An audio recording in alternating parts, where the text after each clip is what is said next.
mamão Ezequias com teia de aranha e tudo. Vai lá, nininho, só um beijinho. Olha que bonitão que tá esse mamão, bem maduro, bem docinho. Beija. Aê, nininho.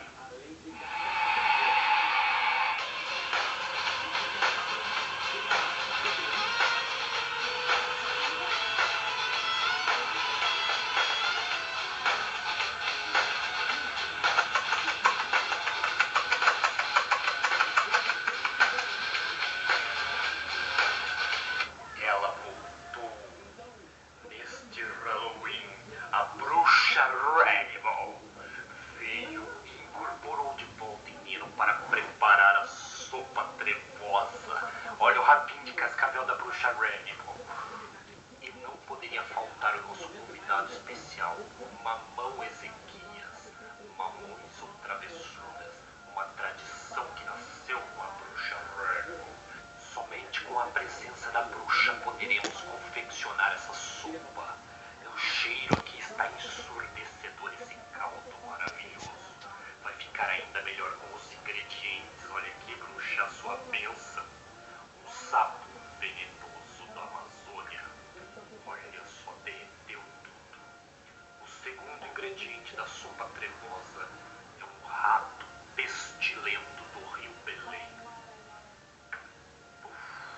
Vamos dar uma mexida aqui para derreter mais rápido. E o principal ingrediente, né, bruxa? Isso aqui, sabe o que é isso aqui? É coconino com cabelo, olha ali, ó. Coconino feito na lua cheia de uma sexta-feira 13. Deixa eu até dar uma amassada. Agora temos que deixar a sopa trevosa curtir aqui. E a bruxa Rainbow vai ficar cuidando do seu ensopado maldito. Essa sopa cura calvície, depressão, estria, celulite, efeito sanfona e traz o amor de volta em 7 horas. Chá de coconino seco com ômega 3. As crianças que vierem bater aqui na porta pedir doce, eu vou servir essa sopinha de Nino.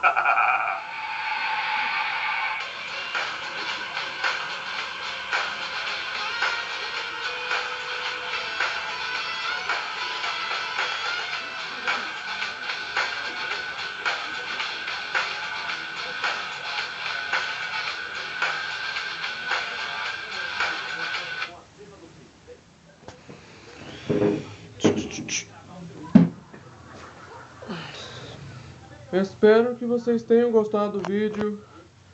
Deixe os seus comentários, clique em gostei, favorite, compartilhe e inscreva-se. Até o próximo vídeo. Tchau.